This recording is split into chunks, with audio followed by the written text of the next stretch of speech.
everyone. So we recently did our new edition of the Telecom AI Market Landscape Report, came out a few weeks ago. If you're a subscriber, I highly recommend going to take a look at the full report. What we're going to be presenting today is a derivative of that report. And what we did differently in this edition is we felt confident enough in the data that we have now to start coming out with market opportunity sizing for AI use in the telecom market. And what we're going to be showing is some of the outputs that we have from that research that we've conducted. So I'm speaking, Chris Antlitz, Principal Analyst in the Telecom practice, as Haley said. If you want to email me, feel free to do so. My email address is there. So real quick, before we jump into the content, we have around 25 or so unique reports covering the telecom market. Some reports are global, some are more North America focused. The report highlighted in green there is the one we're going to be speaking about today. And for those of you not familiar with this report, it looks at the global telecom ecosystem and what is going on in the AI domain in that ecosystem. And we look at use cases, we look at outcomes, we look at leaders, laggards, we're looking at evolution, we're looking at business transformation, and things of that nature. Some of the other reports we have around 5G, 6G, edge computing. We have some research around the hyperscalers' involvement in the telecom market, and then individual vendor and operator reports. So what we're going to address today is where is the telecom industry currently at in terms of GenAI adoption. We're going to then look at how big is the opportunity for telcos to generate new revenue from AI, and we're going to look at that out to 2030. The new revenue is what everybody wants to talk about, so I'm going to spend extra time on that today. We will also talk about the cost reduction aspect of AI, which I think is better understood, if we can put it that way. And then lastly, what do the operators need to do to succeed in AI? As you can tell by the title, we have a concerned mindset around what we're seeing in the telecom ecosystem in totality with regards to AI. Some operators are bucking the trend and doing some really good stuff, but a lot of the telcos, we see them getting left behind. And we're going to talk a little bit about that nuance. Okay, so where are the telcos currently in terms of AI adoption? So some things to think about. What we've seen is that most of the largest telcos globally have some sort of AI initiative underway. Companies like Vodafone, T-Mobile, AT&T, they tend to have more defined strategies. They tend to talk about it a little bit more. There's a little bit more to see there. But there are a bunch of operators that don't talk much about it, but they are still investing quite a bit, like Verizon would be an example of that. Ultimately, all operators realize that they will need to have an AI strategy. The reality is that the largest guys are really getting ahead of this. We are seeing, in many cases, these are BU-led initiatives. So the business unit heads will see a need for the AI, a use case that has a defined outcome, and they are the ones spearheading and evangelizing AI usage in their companies. We also see some examples, such as the case with AT&T, where they're trying to take a more corporate level approach, and we see there more oversight from the top in terms of governance and how to implement AI at scale in the business. We're going to talk about some of that nuance, but that's just kind of teeing it up. We're seeing smaller telcos are behind in AI. And by the way, CSP means communication service provider. That's the acronym we're using for telcos, essentially. The smaller guys are behind in AI. Those are going to be much more use case specific, I think, where we're going to see them use AI. In terms of transformation and digitalization with AI, this is expensive. This requires specific skill sets. It requires magnitude of resources to implement and to deal with the change management.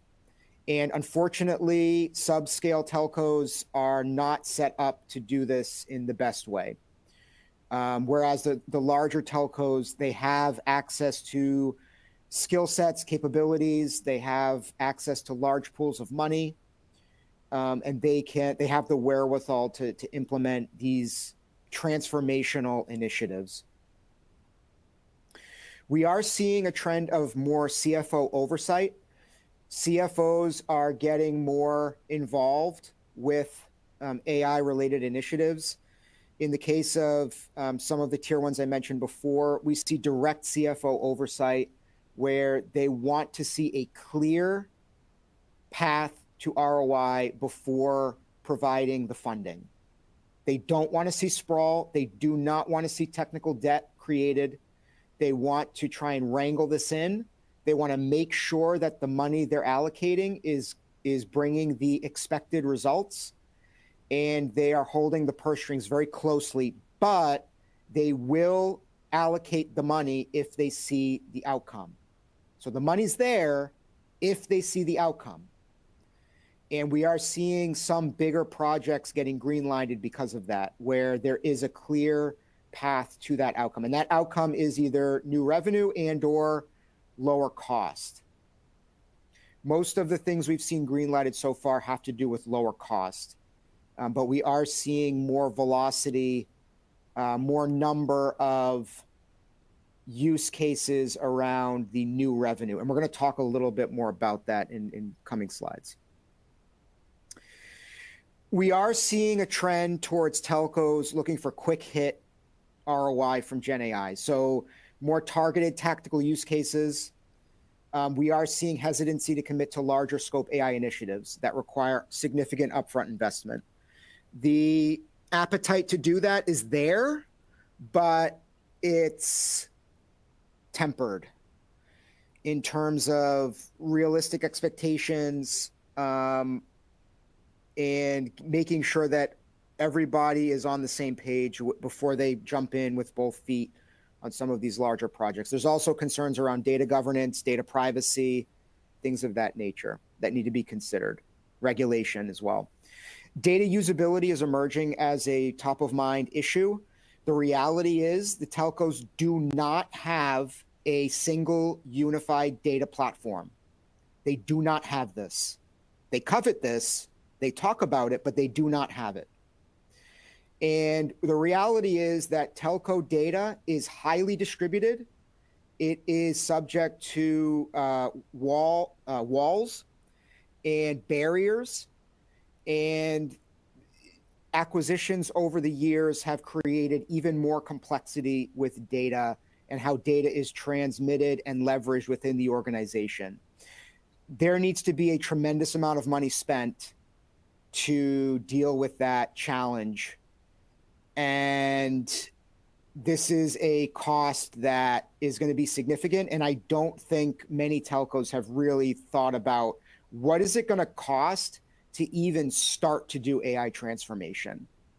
And I think this is a wake-up call. And we're talking many billions of dollars for a tier one telco just to get the data platform ready to do AI at scale where you're realizing very significant outcomes. So there's some lead time associated with this. There is significant money associated with this. And there's a lot of question marks around how is this going to happen? When is this going to happen? And then tempering the expectations of scope of outcomes. This is stuff that's going on behind the scenes at the telcos. Okay, so we have identified up to $170 billion in total value, a total opportunity to the telecom operators globally by 2030. when you split that out, it roughly looks like this. So around 90 billion of that 170 is new revenue, and up to 80 billion is cost reduction. Again, this is by 2030. These numbers will be much, much larger when we go into the next decade. But if we want to boundarize it a bit and put a number on it, we are very comfortable with these numbers. With that said, is the telecom industry actually going to realize this? There are question marks around this. Why are there question marks around this? We're going to get into that. But first, let's deep dive a little bit more into the opportunity, and then we'll talk about, is this realistic, and what will the telcos actually do, and what do they need to do to realize this opportunity? So, with new revenue, we've identified 7 distinct areas where telcos can generate new revenue from AI. The biggest opportunity is supporting the hyperscalers. We see this with deals won by companies like Lumen, Zayo, and several other companies that have publicly announced deals with the hyperscalers. A lot of this is for backbone. This is for wholesale traffic. There is also a consideration of telcos opening up their edge facilities, like central offices, to the hyperscalers to co-locate AI infrastructure.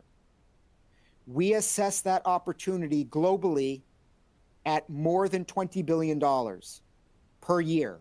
That's an annual number by 2030. We are also including MOFN in there, managed optical fiber networks. We're including that opportunity in that hyperscale support category. As some of you know, I see the attendance list here. So, as some of you know, MOFN is a big opportunity, and especially in countries like India and parts of the Middle East. And that alone is a multi-billion-dollar opportunity just for the AI infrastructure support. So that's the biggest one. When we move away from that, we see things like sovereign cloud, which is significant, especially when we think about places like the EU, parts of the Middle East. There is a case to be made for sovereign cloud. Sovereign cloud will happen. Telcos will be part of some of those discussions. They will generate some revenue from that.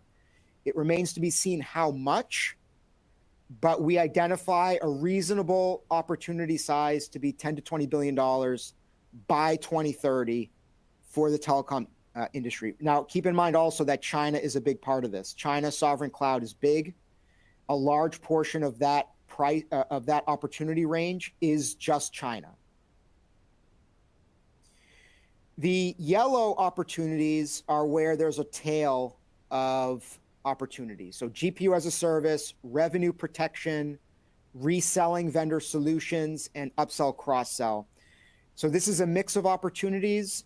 Essentially, the idea here is you're either generating new revenue or you're protecting your existing revenue. Protecting it in terms of leveraging, for example, GenAI chatbots to help dissuade subscribers that are calling in from churning, convincing them that, or making things right with the subscriber, or explaining to the subscriber why they are experiencing what they're experiencing, bill shock or an outage or whatnot. Maybe they're in the wrong plan and there's an upsell opportunity. So a lot of this is from the call center operating more efficiently and generating better outcomes. But a portion of this, like GPU as a service, there is a case to be made where telcos can generate revenue from this. Probably not in the US for obvious reasons, but in countries in the EU, for example, there is a case to be made here. Things like AI factories, as an example, where telcos are participating in hosting the infrastructure and then selling off portions of that, essentially operating as mini cloud services providers, subscale to the hyperscalers, of course, and providing that service. So there is an opportunity there. It's in many cases, it's country or region specific. And it depends on who's the players, who are the backbone owners, who's got relative differentiation among other telcos in a particular market. Those are all things that need to be factored in. We did that assessment internally, and this is the output that we've generated from that. When we look at cost reduction, by far, I don't think this is a surprise, but by far the biggest opportunity for cost reduction is around the change in the workforce. And that expresses itself in different ways. The number one way is doing more with fewer employees. Generative AI enables people to be more productive. This is a reality. We see this. We're seeing this in the field. In field maintenance, we see it in corporate functions, legal, finance, accounting. We're seeing it in administrative. We're seeing it in sales. We're seeing it in marketing. We're seeing early examples. Some of these are pilots, mind you, but the point I want to stress here is you can see a path to where this will be profound changes in how processes are handled and the evolution of things inside the telco and how things are dealt with. And that is a significant cost reduction opportunity. So you also have the indirect cost savings. So there's not just the wages and salaries, there's also the indirect cost of workforce around travel, benefits, healthcare, things like that. AI does not sleep. AI works 24/7. That's a cost savings right there. Tremendous productivity gain, especially if you think about things like the call center. We're talking big numbers. Now, again, the numbers we're showing are by 2030. It is very reasonable to assume in the next decade that these numbers are going to be very small compared to what could be achieved. But there's lead time, there's change management that takes time to do, there's the evolution of the technology itself with the LLMs, and which LLM are we going to use for this use case? There's a lot of considerations here, and telcos do not move the fastest. They tend to move slow. So we factored all of these things into our analysis in the numbers that we're generating here. Okay, so what else did we factor into the analysis? And again, this is the spark notes of what's in the full report. But basically, there are cultural / behavioral encumbrances that the telcos need to overcome here. And this is existential. There is a general risk aversion.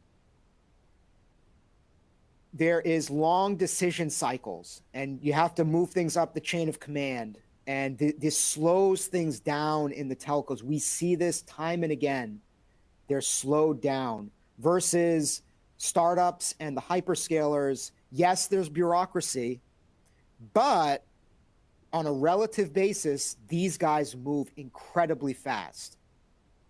And the way that they've set their organizations up enable them to move very quickly and to capitalize on opportunities that present themselves and to evolve with the life cycle of the technology in a way that is more cost efficient and that provides optimal outcomes.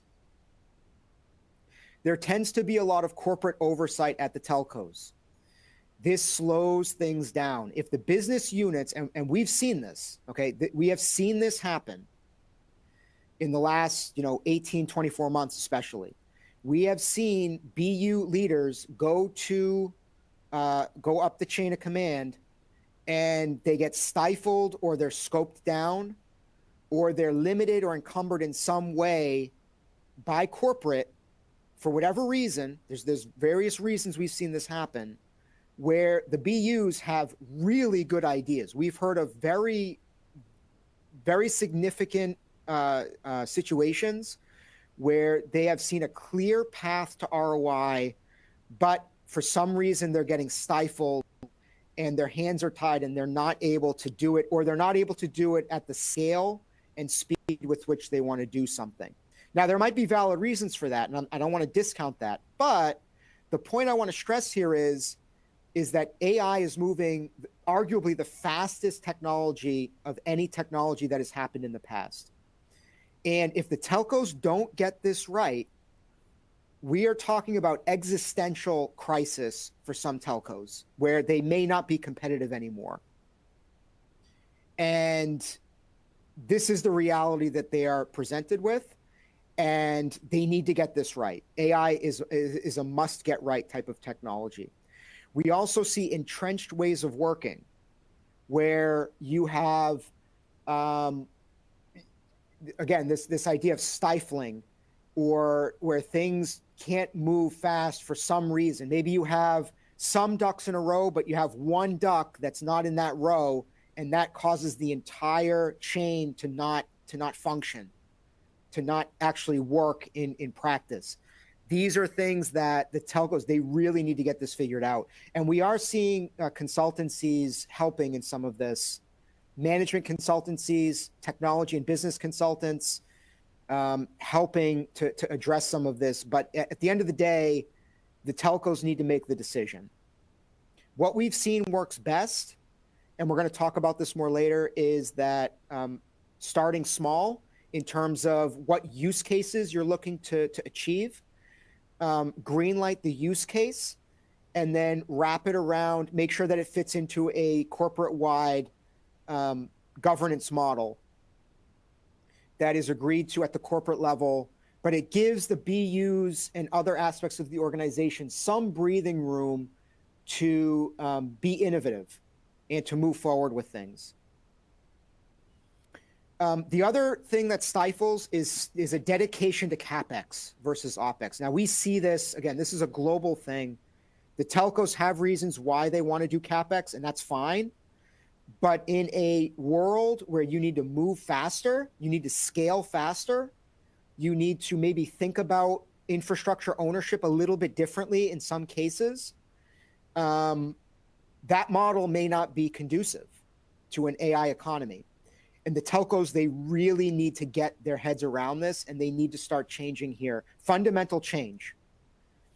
I'm not saying a wholesale change from CapEx to OpEx, but what I am saying is there needs to be a hybrid model, a hybrid framework set up that the telcos can start to really leverage OpEx and leverage the benefits of OpEx. They need to do this for scale and competitive reasons. The other thing that telcos like to do is asset sweating. AI is moving so fast that the idea of lifecycle management and how assets are thought about and accounted for, depreciated, amortized, all that good stuff, that needs a rethink. Again, consultancies are helping with this, but at the end of the day, there needs to be a cultural change in the telcos to start ingressing and digesting how they need to adapt to align with the AI economy. This is a fundamental change that needs to happen.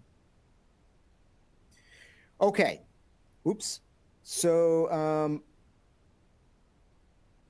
let me come back to that slide. So what does this mean? So I want to show history and why history cannot repeat itself this time. Telcos have a long history of missing out on new opportunities due to these encumbrances. This is a short list. There are many other areas where we could list out where the telcos missed the boat, either partially or outright missed it. Okay? So this is not just an analyst talking about what, oh, this is something that is a red flag coming up. Like, no, like this is based on decades of history and proven outcomes that we have seen, that we have observed in the market globally.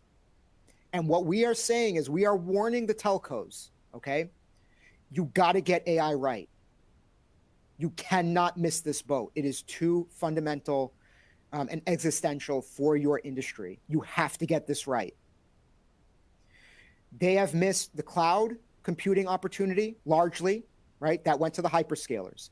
Digital advertising largely went to the hyperscalers and other OTTs. Rich communication services is going to the hyperscalers. Think about something like Google RCS, Apple RCS as examples of that. Unified communications and collaboration, that has largely gone to other players. Yes, the telcos resell and they might do some value add onto UC&C, but they're really just a channel partner for the vendors who have done the innovation and that have basically provided that innovation and value to the end customers. The telco is really an intermediary for a lot of these offerings. That is a problem. That limits margins, that limits scale. It limits the participation in the economic profits of these technologies, okay?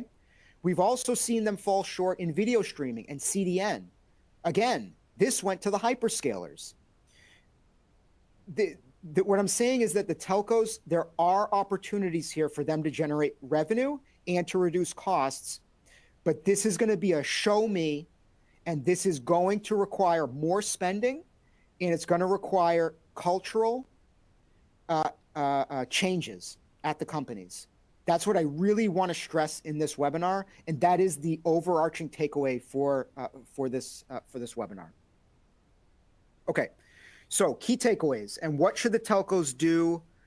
What are some of them doing right, and what should they be doing better? So we've already established that there is meaningful value from AI even through the end of this decade.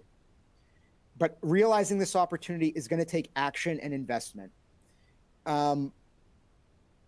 So change management. I think most people understand the gravity of what AI means for the evolution of businesses and their digital transformation journeys. And I don't think I need to expound on that. But the point I want to stress here is that the people, processes, and the technical debt and how those things are managed through the transformation have to be re-looked at a foundational, at a fundamental level. This requires training, development of skills. It requires an assessment of AI impact and implications internally, in terms of how the business is run, but also to your customers. What are your customers going to be buying a year, 2 years, 3 years from now? And what is your value at risk of your portfolio and your revenue share in the markets that you're selling in today? These are things that need to be factored in and need to be planned for and mitigated.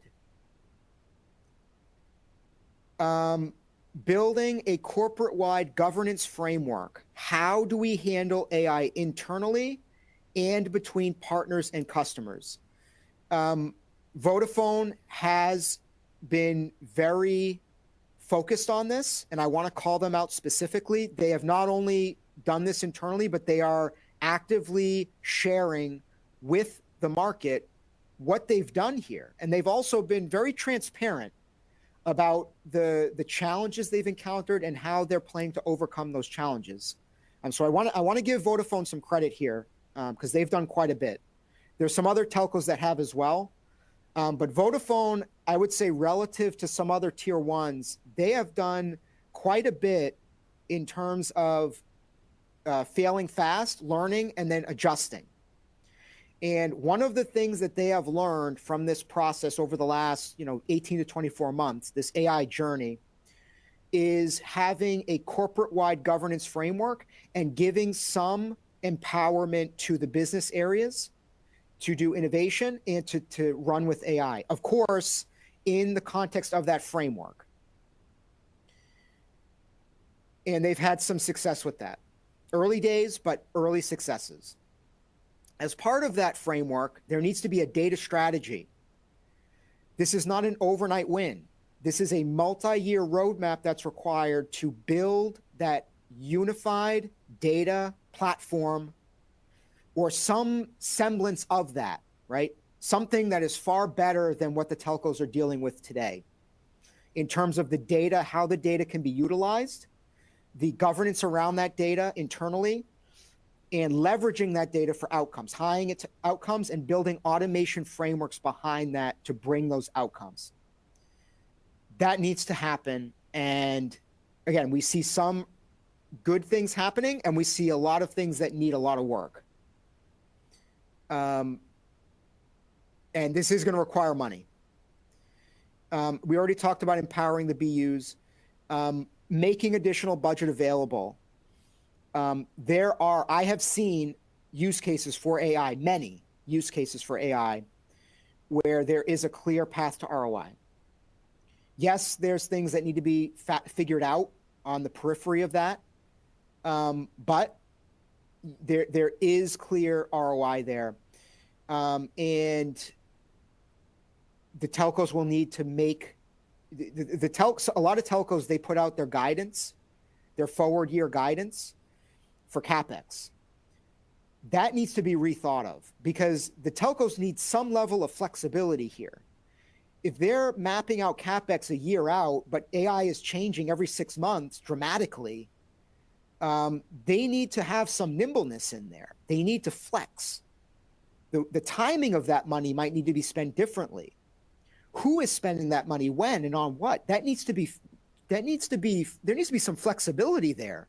The rigidity that we see in CapEx, that needs to change with digital transformation, and especially when we start to talk about things like AI. It's great to talk about it, but we need to see action there. And at a high level, we're not seeing enough action there. This must change. The other thing to keep in mind is I want to come back to implications. What your customers are buying is going to change, especially for B2B. For your business customers will be evolving, probably faster than the telco will. What are the business needs? UC&C could dramatically change in the next few years. SMBs might be buying completely different solutions. Will the telcos be ready for that, to support those customers? Are they leveraging AI to help them be nimble, to support those customers, and to do it in an automated way, to align with new pricing models, right? There might be outcome-based models. SLAs might change to outcome-based SLAs. We might see token-based pricing come to the forefront. These are major changes, and the telcos don't move fast. So they need to figure out ways to flex with the evolution of their markets, not only for internal processes and how things get done internally, but also for your sales functions, your marketing functions, and the portfolio that you're bringing to market and the partners that you're bringing with you. That needs to be re-looked at, and there needs to be a roadmap built to move in that direction to help make these adjustments, to make these changes. And this must happen. This is not a nice to have. This is a must happen. And there is a competitive element here and an existential element here that needs to be factored in and weighed heavily. Last but not least, partners. Let's take something like sovereign cloud. What we're seeing in the EU especially is the telcos becoming part of the conversation. They're becoming relevant again in cloud services, and how the telco can play a key role in hosting cloud infrastructure in country and or edge infrastructure to support the AI economy, and also support and ensure compliance with data privacy laws, other types of regulations, things of that nature. The telco has a role to play here that is much larger than the role they had been playing in the cloud services market. Yes, this will include, in some cases, partnering with the hyperscaler themselves, but this will also entail other types of partnerships with government entities, with the private sector, et cetera. So the telcos have a role here, but again, ways of working the evolution of partnerships, all of these are things that need to evolve. And these are all things that TBR is actively researching, because we understand how big of a opportunity this is, and how much this is changing, and making sure that we are staying at the forefront of this to help our customers understand these changes and make business validated decisions. Okay, so with that, we're going to open it up for Q&A. I'm going to go through the questions one by one. So if you have a question, please add it to the Q&A chat box there, and we'll go over each one. There might be some delay in the questions coming through, so just bear with us in case there's a slight delay. So the first question is, does not that mean that if the $20 billion green opportunity globally, it is actually very small? We're not getting much from the AI boom. Okay, so I'm going to go back to a prior slide and talk a little bit more about the revenue. So the question is that with regards to the hyperscale connectivity opportunity, which we estimate to be greater than $20 billion annualized globally for the telecom industry by 2030. So the question is that seems like a relatively small opportunity. And it is in the context of a, nearly $2 trillion market size for the telcos globally. It is quite small. But it's new revenue. So this is a welcome opportunity for the telcos. Now, again, I want to stress here that most telcos will not participate in the support of hyperscale backbone needs. A lot of telcos either are not facilities-based, they might be asset-light, and you have to really go back to the backbone providers, the companies like Lumen and Zayo and all those guys, Brookfield Infrastructure Partners. Those types of players are the ones that actually own the backbone and that are the ones that are doing the big deals with the hyperscalers. So you got to look at which telcos are actually going to participate in that opportunity. And if you look at it from that lens, yes, actually $20 billion is actually a pretty significant number. If you look at Lumen, for example, I mean, they have signed over $8 billion in new revenue. These are multi-year contracts, but even if it's a few $1 billion a year in new revenue for a company like Lumen, that's actually really significant for them. So you need to think about it in those terms. On the GPU as a service and sovereign cloud, might not sound like a big number, but for the EU telcos who are struggling to grow at all, and that see this as an opportunity to grow even a bit, I think this is actually pretty significant. So we need to think about who's actually going to capture this opportunity. What does that picture look like? And then when we hone it down to that level, and we look at the players, for those players, this is actually pretty significant opportunity for them. So I don't want to discount it too much. I really want to put it in that perspective. So the next question is, what do you think the potential AI opportunity will look like for telcos in the 2030s? So it's going to be much higher than the 170.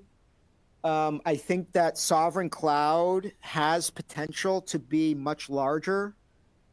Could be a multi-tens of billion-dollar opportunity in the 2030s.